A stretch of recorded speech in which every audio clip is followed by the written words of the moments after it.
Okay, do we have the ability to go live? Yes, Madam Chair. Just a moment.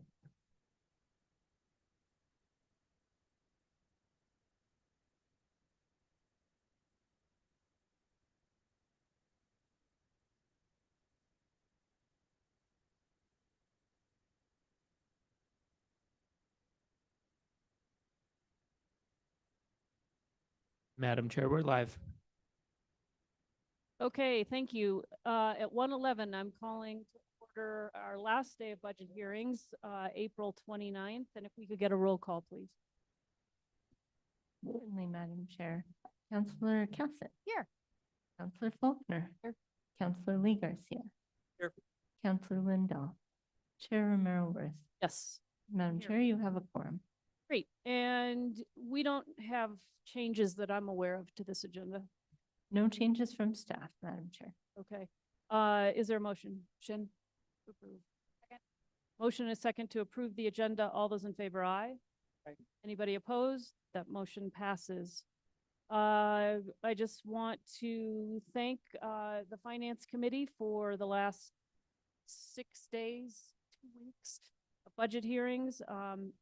Always, I think, a very interesting time investment to hear about where we are, what we're doing, what we're planning, how things are going, and just taking a deep dive. And so I really appreciate the time and effort that you all have put into this. We have a relatively short work order for today. We need to look at the resolution that formally adopts the operating budget, and then like any resolution, make a motion on that resolution. So without further ado, we will go to that resolution. And it is consideration of a resolution adopting the fiscal year 2024-2025 operating budget. And of course, we have our finance director, Emily Oster, with us. We also have Andy Hopkins, the budget officer. We have the mayor and the city manager here with us to answer any last minute questions. And I guess I would just give an opportunity to the mayor, sort of in closing, to make any last minute thoughts or about what you're trying to achieve with this budget, and anything you want to emphasize from the hearings that we've had over the last 6, 7. This is our 7th day. So just, I think it'd be good to hear from you about what you're trying to get done with this. Like the Lord, on the 7th day, you all don't rest, but you're doing similar acts of creation. Thanks for the opportunity, all kidding aside. First, salute to the committee. Great job. It takes a lot of work to follow not just what the budget says, but all of the presentations, and to be able to find things that are really of significance and raise them up to the surface to chat about. And I think you've done a great job of doing that in many different instances, recognizing not only what the budget says, but what the intent really has been. And Councilor Garcia, you're tracking some of the changes over time, and the evolution of the organizational philosophy is really, I think, a useful opportunity to discuss the growth and the growing professionalism and the growing accountability in our city government. And I appreciate that. I thought there were a number of things that jumped out at me in terms of the smaller pieces of the budget, and I'll get to the big piece in a minute. But I was taking notes, for example, about just some of the data that we don't always get confronted by. All of the work that's going on to take on streets and potholes and public works, trying to renew and refresh the equipment that is old and needs to be overhauled. The number of innovative things that we don't take time to talk about. The eye on water continues to be a really critical part of our community's water conservation effort. We don't stop and lift that up, except perhaps during a budget hearing. The same when we talked with our human resources team about efforts to um, to keep our own employees healthy, and the apps and the incentives for worker health. When you hear what Alvin and the team are doing, it really does bring to a higher level the awareness that the city government is active on so many different fronts. I was very impressed with the discussion about land use and the improvements that are being sought and made there. Some of them involving software, some of them reclassifying and filling positions. So a lot of work that the city government does and that our employees do without really focusing on it in a very, very specific way. I'm always very gratified to hear from the community health and safety team about the way those pieces fit together. And given how much concern we have in our community, as in cities around America, about our strategy for helping unhoused people get shelter, I thought that that Julie Sanchez, as always, just brings a great deal of information and insight into that program. But mostly this budget, as you know, Madam Chair, is about paying city employees. It's a budget with one big idea, and that is we are competing to attract, develop, retain, promote the very best employees that we can have as a public sector entity, and we're competing with a lot of others who want the same thing. And so this budget is focused with laser-like intensity on the class and comp implementation, on our benefits package, and then on a pay increase. And as has been noted by our finance team, the same will be done again next year.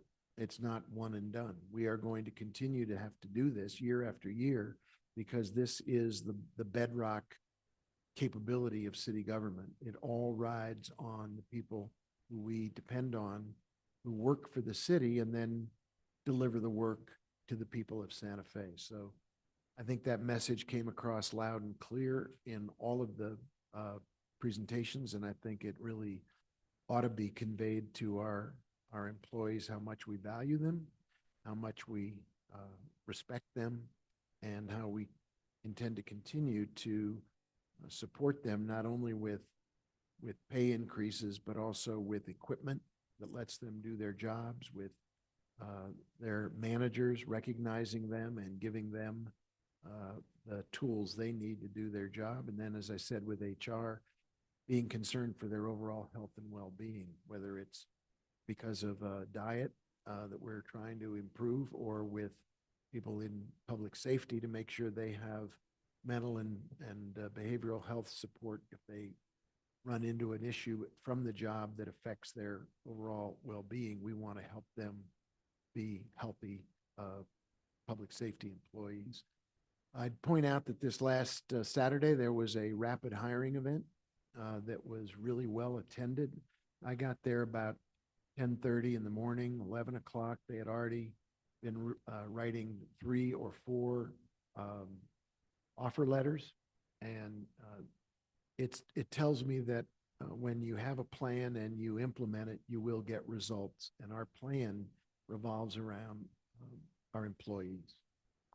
Thank you for the opportunity. And again, thank you, committee, for doing such an outstanding job day after day, and giving this your utmost attention and your focus. I appreciate it. Thank you, ma'am. Thank you, Mayor. There may be questions that the committee has. The resolution itself is pretty simple. I did want to just emphasize a few things, and I'm not sure who's best to do this. If maybe Mr. Hopkins is the best person to talk about some of the things, whether you, Mayor, or Director Oster. We didn't really talk about this, but you know, you say in here the people who make up the city work are the people. Let's see. the big idea, the people who make the city work are the people who work for the city. And so this budget does a number of different things. And I just wanted to, go over them one more time.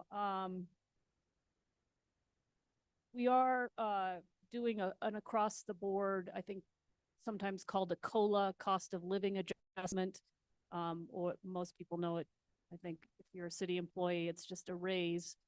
And just to go over that again, that's 3%, correct? Madam Chair, that's correct. And To be clear, it's. yeah, and what does that cost the city? Before you get to the actual Yeah. cost, obviously, when we're talking about how it gets allocated, we set aside a certain amount of money and then we have to negotiate the way it is actually distributed. Right, But the calculation that we do in order to figure out what the total equivalency Right. is a 3%. Now, assuming this budget is adopted, then our human resources team will be sitting down with AFSCME and saying, what is really your idea about how to distribute Right. this? so they could take that money and do something different with how they allocate it. They could decide that it's not 3% for everybody, but there's a differential within their own ranks, but that comes with a collective bargaining. Right, and it does, in the Say- budget book, it does talk about how this budget's, putting in the equivalent of a 3% across the board pay increase for all city and And police and fire have the same bargaining arrangement. So we allocate it, assuming the governing body adopts that, then it becomes a matter of collective bargaining. But it is the equivalent to do the math of a 3% raise. And so in terms of the budget, how much money is that, Mr. Hopkins? Madam Chair, that's $4,084,207, or about $4.1 million. The general fund cost is $2.4 million. And that's not a one-time expenditure, correct? That's something that's going to be reoccurring, as we say in the business. Madam Chair, that's correct. Any adjustments to salaries, except for temporary salary increases, are permanent. They are ongoing and recurring. Okay, and then in addition, we are doing some work around benefits. Can you touch on that again? Madam Chair, the main impact on benefits will be a health insurance increase for this year that we are supporting through increases in our available cash in the health fund. So it did not result in a net increase to departmental budgets. That I believe I don't have the figures in front of me with how much that costs, but I believe it was in that. When you add up everything, it was a little bit over $2 million In general fund or two? in all funds. Okay, Well, actually, in the health fund, it's paid, the city share of that is paid from the health fund. There was a slight increase on the employee side, but that was more than made up for by the 3% COLA. okay, and then I Now think, the number 1.2 million is in my head. Is that low? I thought it was closer to 2.5, but You may have all funds included in. yes, 1.2 might have been the general fund.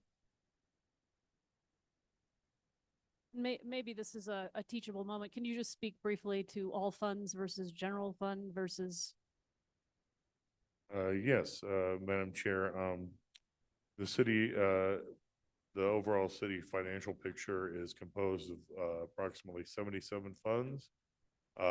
This was a big reduction from our former financial system where we had the order of 10 times that number. So we consolidated quite a bit, but generally the purpose of funds other than the general fund is for special dedications. So for example, the increment of GRT that is dedicated to police, for example, is put in a special police fund where only police have access to it and can use it.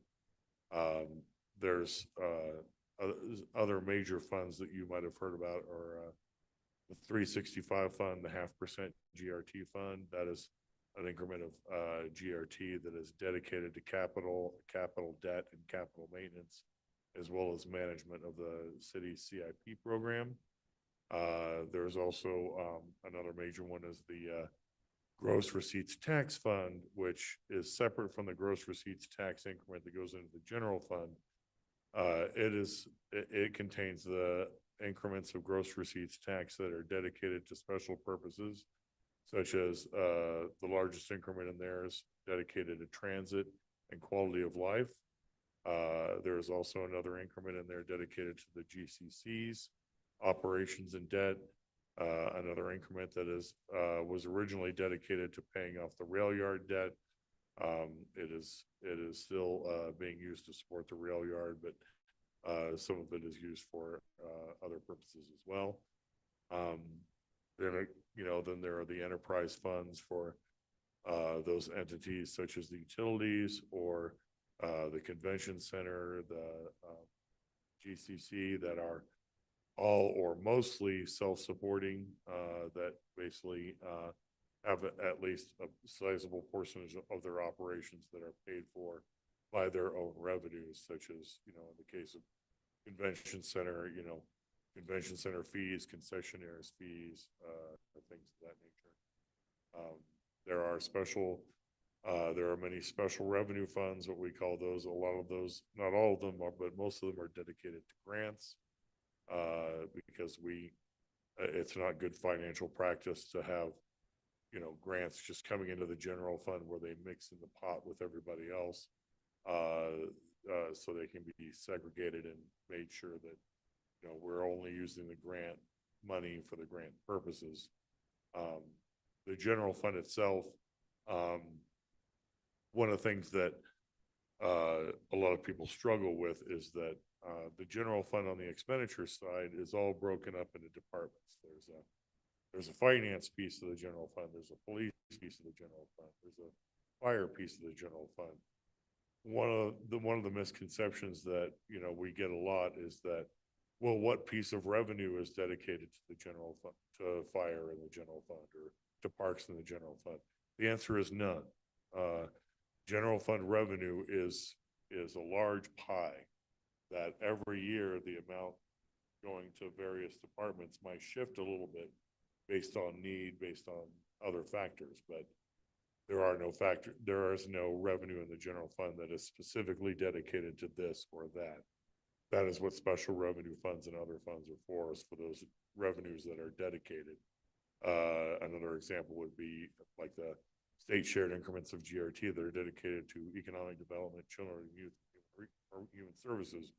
Those go into special revenue funds, so no one else can touch them. Makes your job interesting and complicated. Yes, it does. For all of finance, not just budget. Yes. Keeping track of all that. All right, so back to what we're doing for people in the city. So the big thing is, of course, funding the class and comp recommendations, and maybe whoever wants to jump in here. So historically, the city has not been great about either doing these on a regular basis and or funding them on a regular basis. And that's something that's changed in the last, say, handful of years. This is the second time, I believe, that we're actually funding the recommendations that have come forward with a class and comp study. Madam Chair, yes, that's correct. The best way to put it, or to characterize the class and comp study, is a long time coming. It's something that we've been talking about doing for 10 years. There was always something that got in the way. And, as time went on, our pay plan and our pay scale went farther and farther out of date. And where we really noticed that is not only for the existing employees that maybe weren't, getting fairly compensated, but where that was really hurting us was in recruitment.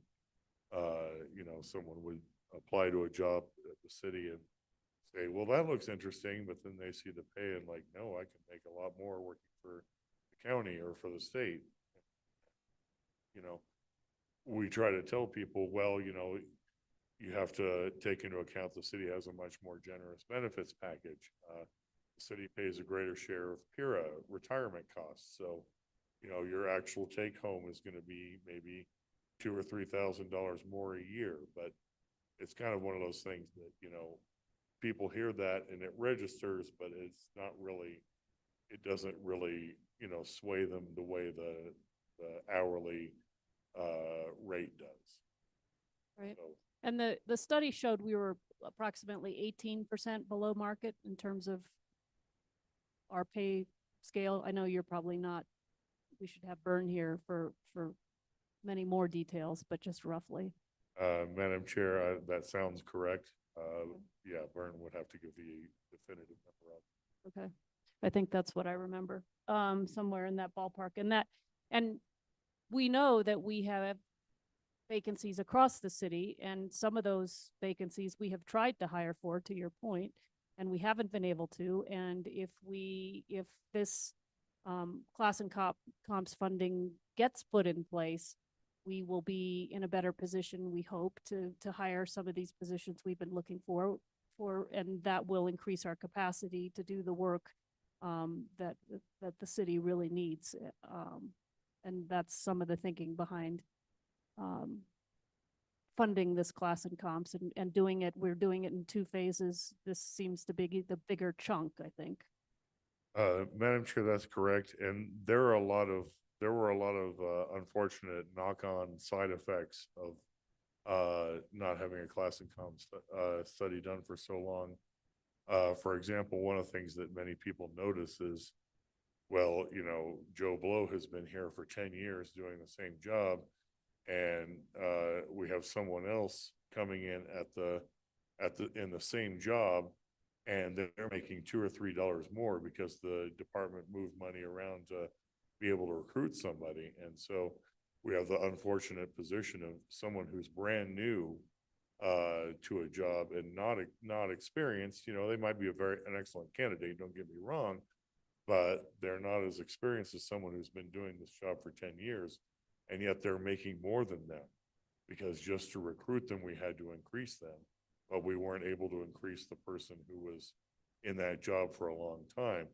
And you know, run into all sorts of complications from that as well, in terms of what's known as range compression, where someone, you know, may be making just barely above or barely below their supervisor, or, you know, someone who is a higher level position may end up in some cases be making less than that person in a lower position. And, you know, that's because departments have moved money around to put money into recruiting. And it's not necessarily their fault, you know, they're just trying to get somebody qualified into the job and realizing that they have to offer more money than the city's old compensation system allowed for. So it Right. causes a lot of ripple effects throughout the POL. And so to do that, we're putting 8 million, is that right? Madam Chair, that's correct. Just shy of $8 million. Precisely $7,956,348 for the class and comp study. That includes everything in all of the bargaining units, including some of them, as you may recall, for non-union fire. Some of those increases were started in the current year, but that's including the effects of those increases for FY25, as well as the ones like ASME that were put into a set-aside mode until we get a negotiated settlement with them. But yes, the total cost of the class and comp study recommendations implementation will be that 8 million, or in the case of the general fund, $5,754,900. Okay. And I think when we started these hearings, described that it wasn't easy to find that money, given our revenue picture, and that you anticipate doing the second half of that next year is also going to be challenging. It's not that, you know, my dad used to say money doesn't grow on trees, and so we're working in a defined pie or environment. And, um, we have to make choices and we have to prioritize. And I don't know if you want to add anything to what you said to us initially, but it seems like it's important for us to understand kind of where we sit. And the challenges that we have to do the things that we want to, and the fact that money doesn't grow on trees and we do have to prioritize. Yes, Madam Chair, I just summarize it briefly to say that every year budget is about making hard choices. You will never be able to do everything that you want to do, everything that sounds like a good idea, everything that sounds like it might be a revolutionary thing that might, change everybody's lives for the better, but it's just, it's like buying that Lamborghini at home. It might be really cool, but just the insurance is going to kill you. Not to mention any repairs. Well, that, exactly. So, we have to, budget is really a game of getting from sorting through the nice to haves and figure out the must haves. And so in a year like this with class and comp, particularly when we're so far behind on implementing it, the longer we put off in the past implementing a class and comp, the more expensive that inevitability, of class and comp became, Yeah, the steeper the mountain becomes. Correct. So, there was a lot of things, like I say, that, were brought to us departments, that were brought to the mayor, that were brought to the rest of the city administration. That's like, gee, I wish I could tell you okay on that, but, you can have that or you can have class and comp. You can't have both. Right. And so these things that we've just talked about really are the priorities of this budget. Mayor, you want to weigh in here? Well, I really appreciate your going over this and making it, as you said, a teachable moment. I think the other thing that's worth noting is what our revenue sources are. Well, I was going to transfer over into that conversation. You want to lead us? No, I'm just tracking with you. So if you Okay. want to Yeah, no, I conduct the orchestra, I'll be playing first violin. no, I was going to transition to that, but really just, so the priorities are the people, and the priorities of this budget, the choices that we have made are around, a potential 3% increase in salaries, the healthcare benefit piece, the class and comps,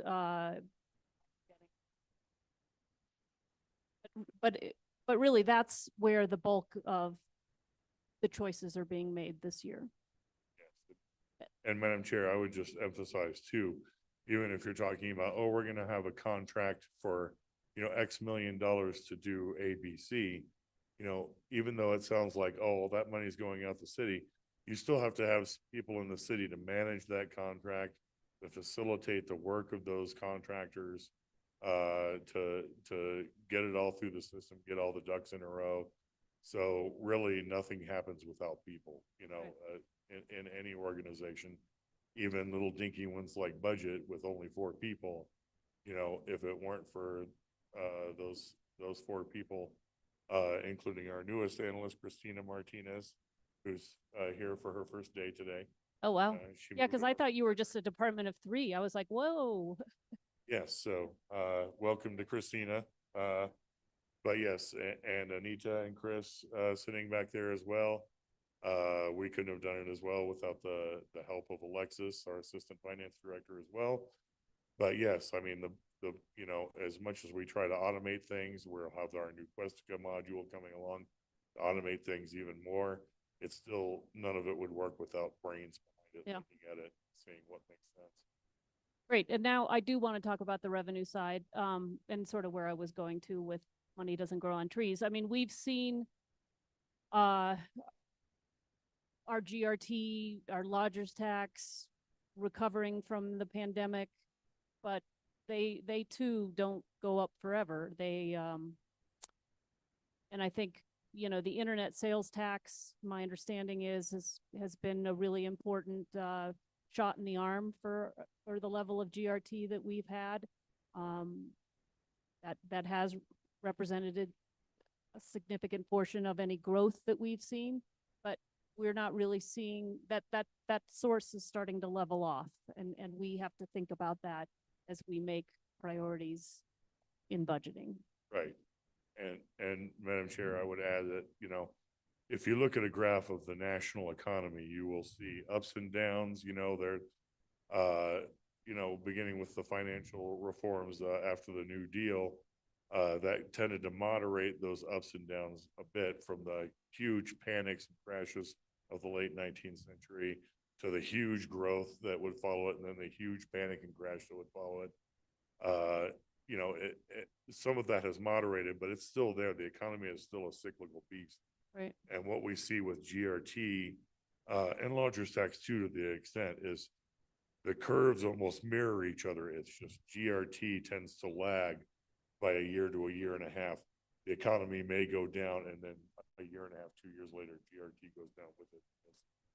You know, it's really, it's amazing when you study economics to understand how much of the economy is based on perception. It's not really based on reality. It's based on how people feel about the economy is much more important than the actual fundamentals of the economy. It affects the stock market, it affects the housing market, it affects taxation, it affects everything. Right, so back to GRT. GRT is a volatile revenue source, fluctuates a lot. And it's also makes up a large portion of our budget.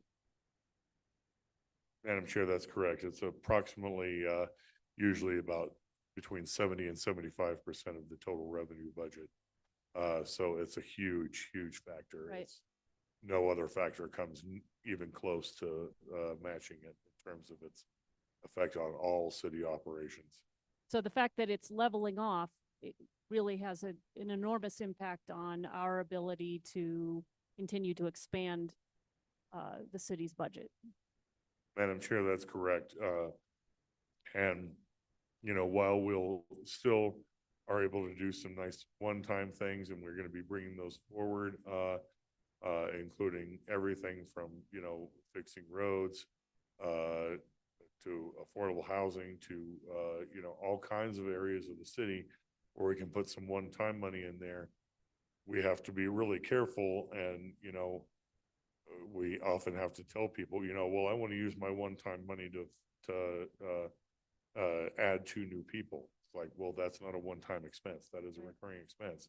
Therefore, it's ineligible.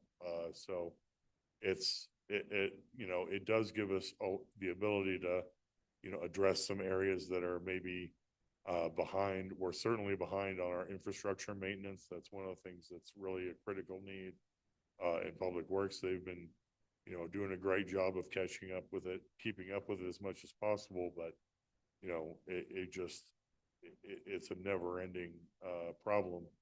And, you know, there are all sorts of areas like that in the city where, you know, we're deferring, you know, moving on because, you know, there's just, the money is not there. So it is a real challenge.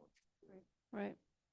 All right. I think those are really the points I wanted to make. I don't know, Mayor, if there was something I didn't touch on that. No, I think it was a very good overview of both our expenditure and our resources. The thing that's worth noting for the general public is how little of our budget is actually garnered from property taxes. And I think that's a misperception. It's, there's no reason why people should know that it's not the case, but primarily property taxes in our community go to fund the schools and the county.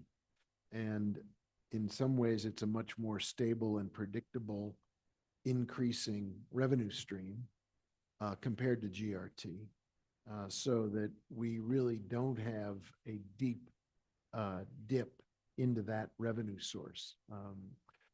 If people really want to know what our total, you know, package of revenue is, that's a really important point to make available to folks in the pie chart. But it is also worth just speaking to the misperception that somehow property taxes come directly to the city, and why aren't we deploying them to pay for some of the needs and aspirations? And the answer is because they're largely going to the school district and the county, not to the city. Yeah, that's a good point. Madam Chair, to add to the mayor's point there, when last I looked at it, New Mexico has among the lowest property taxes in the nation. Santa Fe is only, the last I looked at it, at least, Santa Fe was only second to Taos for having the lowest property tax in the state and the highest GRT in the state. So, in both of those categories, Taos is the only one that beats us with having a lower property tax and a higher GRT. Uh, committee members, I don't know if you have other things you wanted to say, ask, Counselor Cassett. Thank you so much, Madam Chair. First of all, just I really do want to thank all of my colleagues and you, Madam Chair, for leading us through these, and especially all of the staff in the city and the finance staff and the budget team. I know that, you know, we come in and we see these 7 days of long meetings, but you all have been preparing for months and the weeks leading up to budget hearings. I know that a lot of hours and a lot of work goes in. So thank you all so much for all of that time. Really do appreciate it. Following up on the revenue conversation, the other one that I frequently hear a lot about is our lodgers tax, and that is also restricted funding. I recently had a conversation with a constituent about something that we had used lodgers tax funding for, and they said, well, why didn't you use that to pave my street? So Andy, if you might provide a little bit more information on that one, just again, a nice teachable moment for the general public about how that is restricted. Yes, Madam Chair, Councilor Cassett, lodgers tax per the state enabling legislation can only be used for promotional activities relating to New Mexico and the city of Santa Fe as a tourist destination, or entities directly related to maintaining Santa Fe as a tourist destination, such as the convention center. Bringing in conventions, bringing in, outside groups for meetings here, has a large impact on our entire local economy. We were able to also have an arts and culture program funded through lodgers tax as a promotional activity, because the arts, of course, does bring in a lot of tourism as well. Santa Fe has long been known as a destination for the arts. And so that's a big part of our tourist economy as well. But for those reasons, there are certain things that you can do with lodgers tax and certain things that you can't. You can, for example, in the past, we've funded public safety coverage for special events out of lodgers tax, or a small portion of special events coverage for police and fire. But that does not mean that we can fund police and fire directly from lodgers tax for their everyday activities. It's just that's not an eligible expense through lodgers tax. And the line can be gray sometimes. There are times when we have to speak to the city attorney's office to say, okay, this might be a bit of a stretch in your reading of the state statute and the city ordinance. Would this be considered an allowable expense or not? So, we do always make sure to, have our ducks in a row before we do anything like that. There is a temptation to say, oh, well, lodgers tax, we've got, a large amount of cash in that. Why can't we use that to fund new police officers? Why can't we use that to, improve the parks and things like that? And it's just, it's a really, sometimes it's difficult to understand why it's not just like any other revenue source, but it is restricted. There are certain things that we can do with it, certain things we just can't.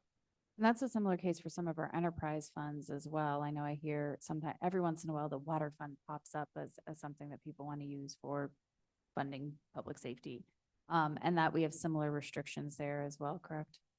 Madam Chair, that's correct. And really just general good accounting practice or good financial practice, water revenues coming in should be used to build and maintain the water distribution system, the water treatment system, and acquisition of water resources for the existing citizens, as well as any future growth that is planned.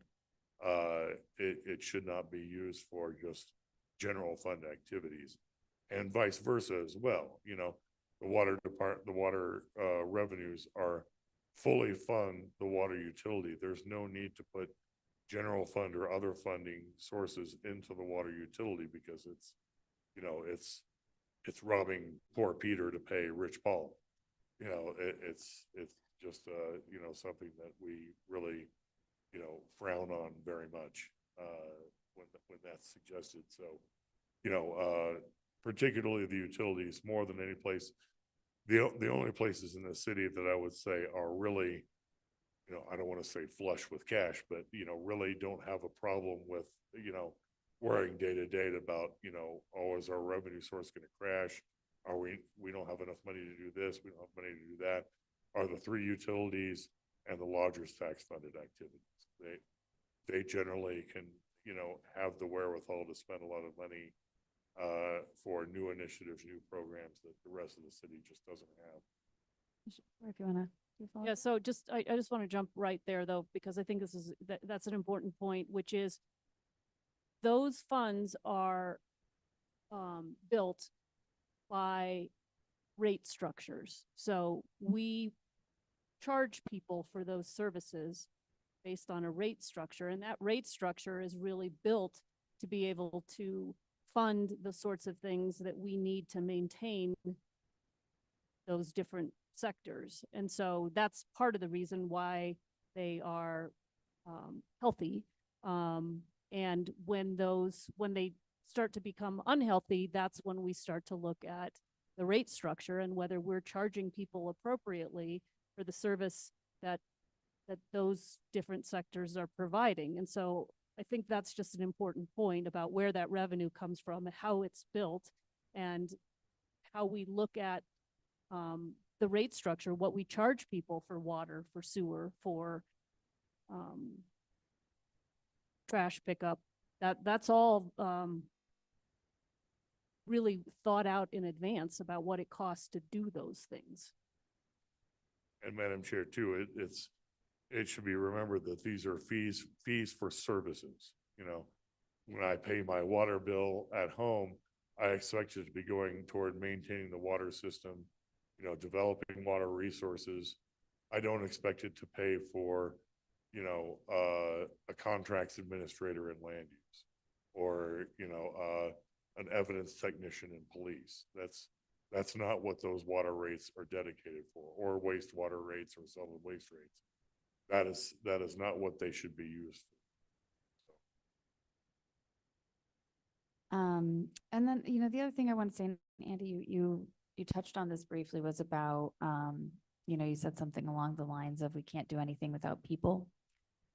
So I've had, a number of conversations with individuals around, you know, why didn't you fund this specific activity? I would argue that with looking at our salaries, our benefits, and really, again, focusing on how can we be as competitive in the market, we are funding everything. There are numerous activities, projects, maintenance, whatever the case may be, that we are working on doing, that city staff are working so hard every day. And the teams are understaffed. And that makes it very hard for them to be able to deliver those city services. So for me, I know when we had the pre-budget meeting, this was the conversation around, you know, looking at class and comp, looking at, you know, the COLA, looking at benefit increases, that was something that I found to be really important in talking to so many staff and just seeing the efforts that they're putting in. So I do just want the public to be aware of that at this point, when I look at our vacancy rate, I think it's a 21% vacancy rate across the city. So 1/5. That's high. And that does mean that there will be an impact to everything from, you know, paving the streets to constituent services, responding quickly to, upgrading our parks, to, you know, all those contracts that have to be managed by somebody at the city. If there's nobody at the city to manage them, it takes longer to get them done. So I think that that was a really key piece, for me is, and, obviously this budget really does reflect that of how we get the staff in place so that we can deliver those services, because we are, I would say that the governing body, we're useless without staff. We can come up with great ideas, all these wonderful things and put in the best policies. And if there's nobody to enact them, it really does not matter. So for me, that was a really, really crucial piece of this budget. And will be, as we continue to move forward throughout the year, that's another piece. Our budgets are never, they're never locked in glass, they're locked in a vault. We continue to grow with them as we monitor GRT, it being such a, volatile revenue source. And so that is to come as we continue to move forward. My last question, and I think I just want to harken back to actually Councilor Lindell asked this question at the beginning, and it is important enough that we should touch on it again about whether or not there was a decrease in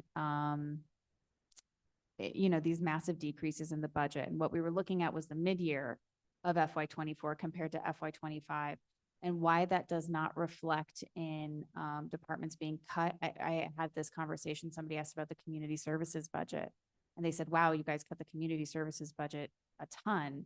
And then we had to have the conversation around, there was a lot of ARPA money that came in. There was a lot of one-time dollars. There's the money that will roll over, but we're not doing that to the first quarter. There are grants that come in at the federal level, and that cycle is on a different cycle than our budget. So Andy, if you can just provide once again a synopsis of how we are looking at this budget and how those numbers compare and why it's not necessarily an apples to apples comparison when you look at the mid-year 24 budget to what's being budgeted now. Yes, Madam Chair, Councilor Cassett, this is this discrepancy when, you're looking at, it's easy to, oops.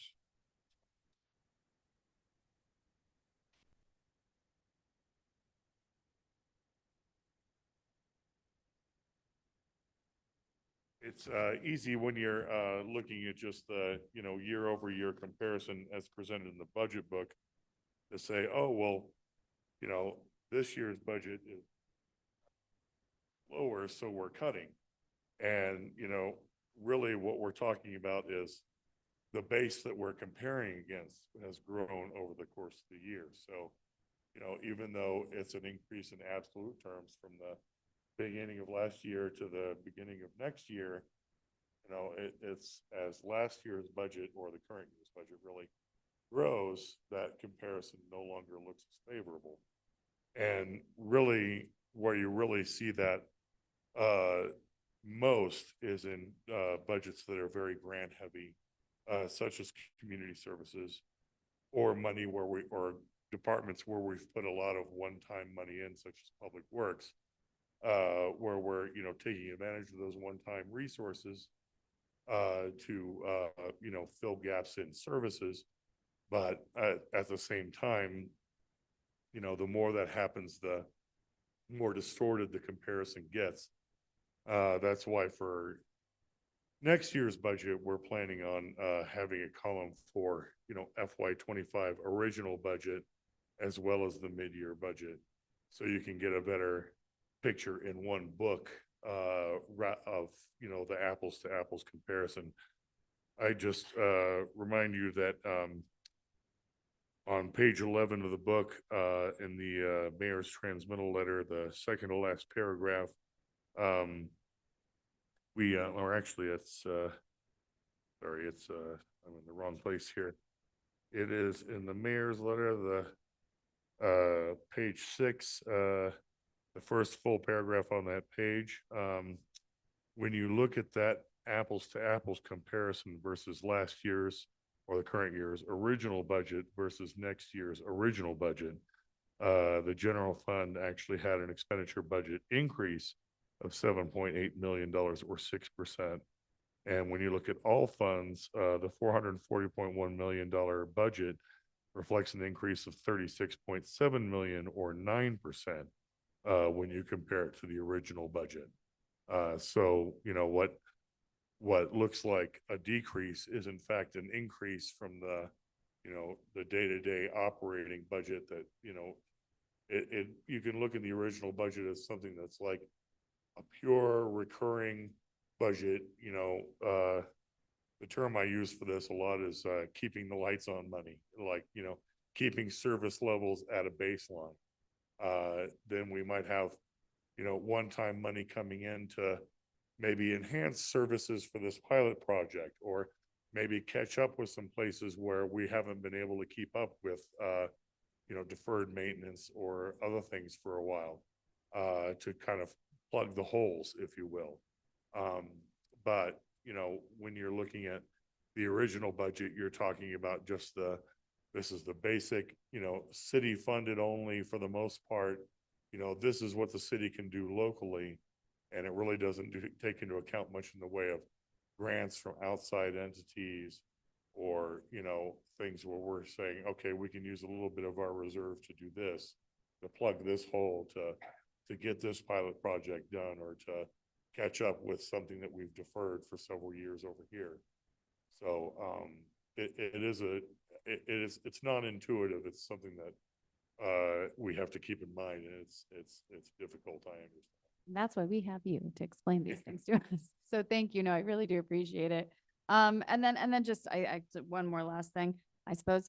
I also we've talked a lot about the budget process, the role of the finance committee, and how we are going to be moving forward in FY25 as we get our audits in. And again, congratulations to the finance team. You guys are in that home stretch. And I know everyone's really excited, but I am very excited about how we start to explore this process over the next year.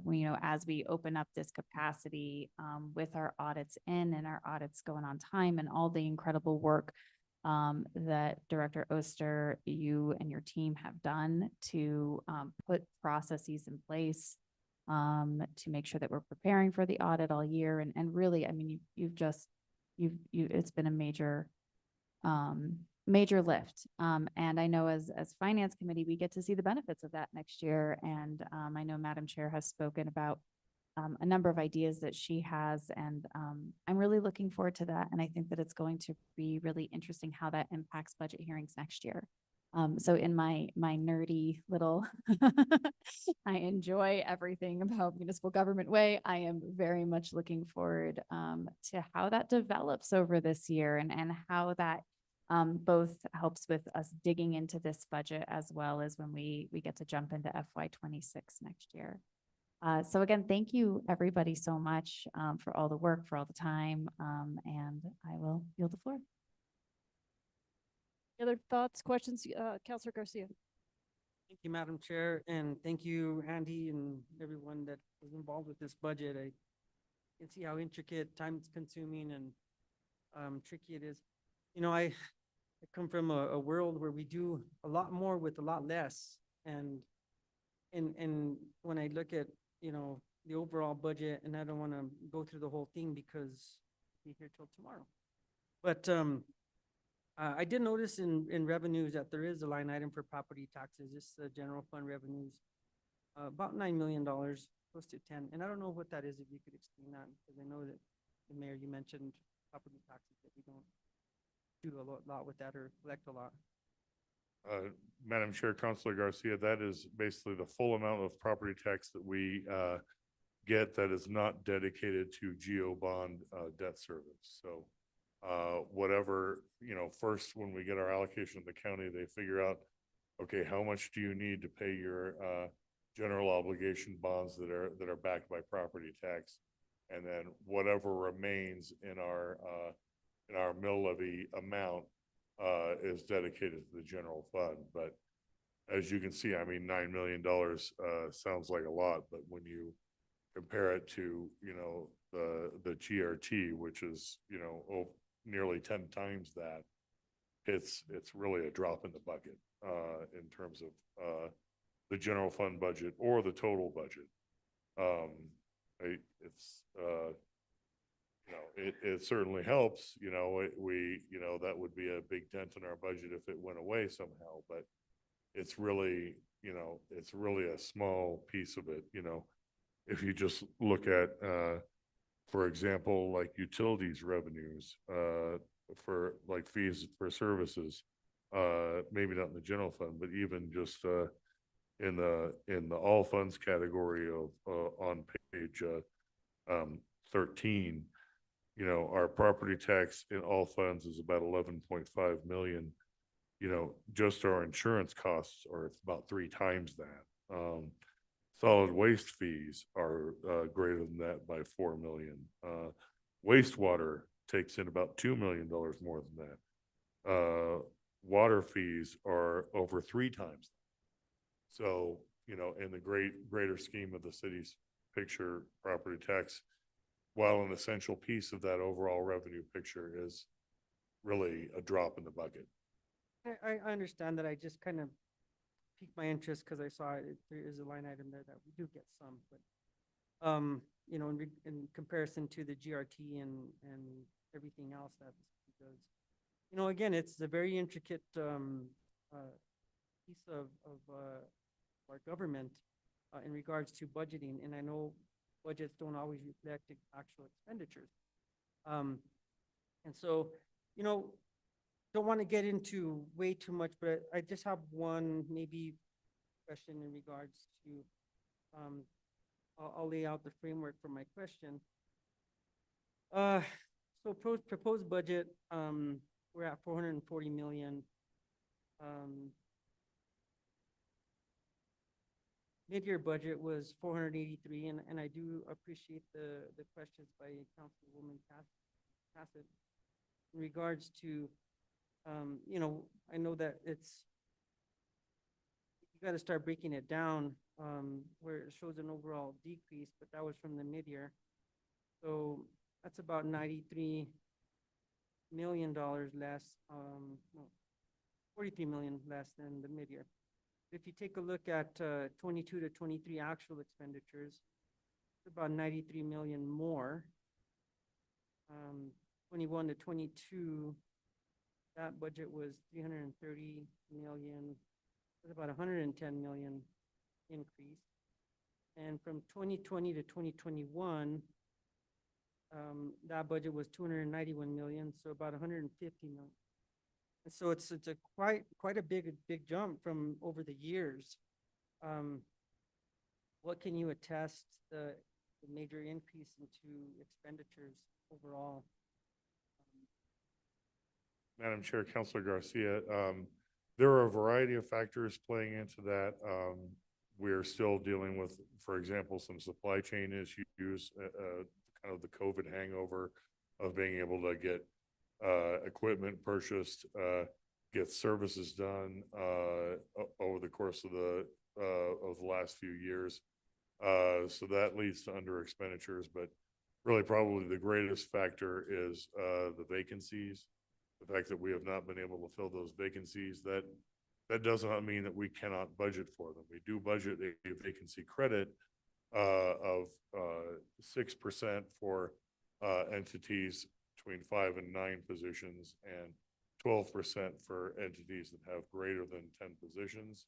Just basically what sometimes is called a planned savings, but often the actual amount of vacancies can exceed that. So we still, you know, end up leaving some money on the table, but the budget is a plan. The budget cannot necessarily, you know, look into the future and say, oh, well, you're going to spend less money than this on contractuals. You're going to spend less money than this on insurance claims. You're going to have 10 vacancies over here when you already had 5 when we did the budget.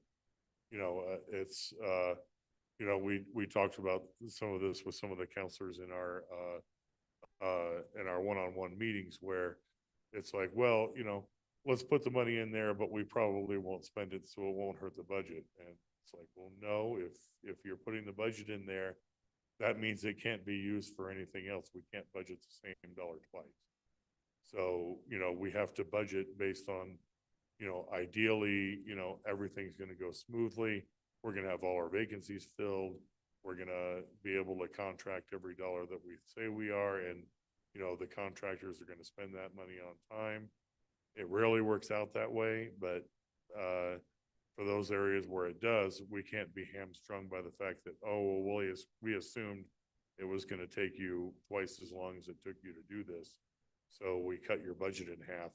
And that has a lot of, negative impacts throughout the city. So we have to plan on, a situation where we're spending every dollar we have, even though we almost never do. And again, I just kind of looking at comparisons over years because, I have the 23 recommended budget here, which 24 is here, and now we're in the 25 proposed, and I know they're the recommended budget versus the actual expenditures. But even in what vacancy, well, we spent we proposed $90 million back in 22-23. That grew from almost $20 million from 18 and 19. So that grew. In 24 recommended budget, salaries were at 92 million. And this year we're 101 million. That kind of the cost and comp is what I'm thinking about. So just to bring out consistencies of over year trends, and the fact that we, in 4 years, we increased a budget by about $1.5 million.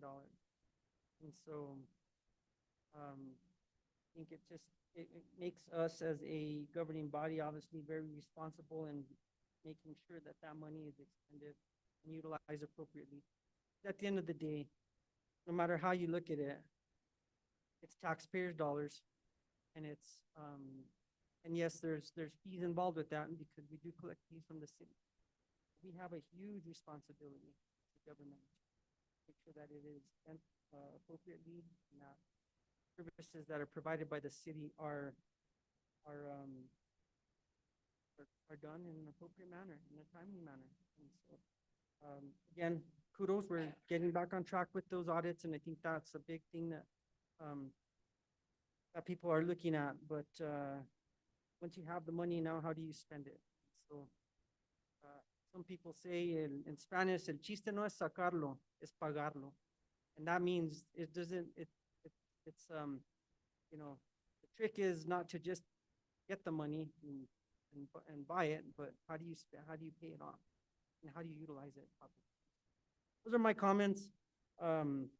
Again, I appreciate everything that the budget team has done. I know it worked closely with finance, the mayor and city manager.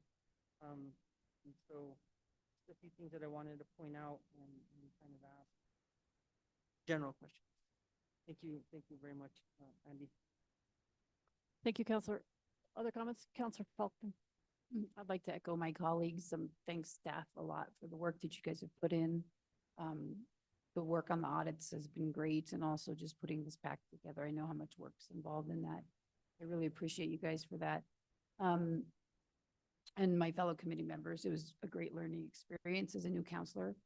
I would say though, for next year, I think it would be great if actually probably appropriate is a better word, for the finance committee to have a little more participation in the creation of the budget, or at least have some more time to get to know what the departments need over the year and not just in this, 2-week period of time. And I think it'd be good for the city as far as process goes, if the finance committee or the council through the finance committee could work more collaboratively with developing the budget and having a little bit of a hand in kind of what's going on with the budget. And then the other thing that I would like to see is possibly a little more information. It's hard for me. I'm used to seeing budgets where you're seeing line items, and that's mostly at the state level, which is a much bigger budget. But I don't think that we do not possess the bandwidth that we could not digest more information as a committee. And so I think there's a couple of opportunities where this committee could work as an asset to help develop the budget, but also as a collaborator to be more representative of the city in its entirety when we're looking at the budget. Hopefully that's something we can work towards, and we can find what's an appropriate way to get that done. But again, thank you guys for everything you've done. It's been a really unique and much appreciated learning process. Madam Chair, Counselor Faulkner, if I could just respond to that. We would welcome more Finance Committee involvement in the budget process, but one of the things I would caution you is that that process cannot be driven by staff. That process has to be driven by the Finance Committee. The Finance Committee has to tell us what they want, under what circumstances they want to participate, how deep they want to get into the weeds. Do they want to do information sessions? Do they want to do one-on-one meetings with departments? We're willing and able to accommodate whatever the Finance Committee wants to do, but we cannot impose that on you. You have to impose that on us as the governing body, Thanks, Andy. part of the governing body. Yeah, and we're also, the charter also is very clear about who brings the budget. But and the charter says the mayor brings the budget, but I do want to see the Finance Committee doing more oversight and having a better understanding of all the working pieces of the budget. And so I think there's work that we can do once we're dealing with audited numbers, and I look forward to doing that. And I think our finance director wanted to weigh in quickly.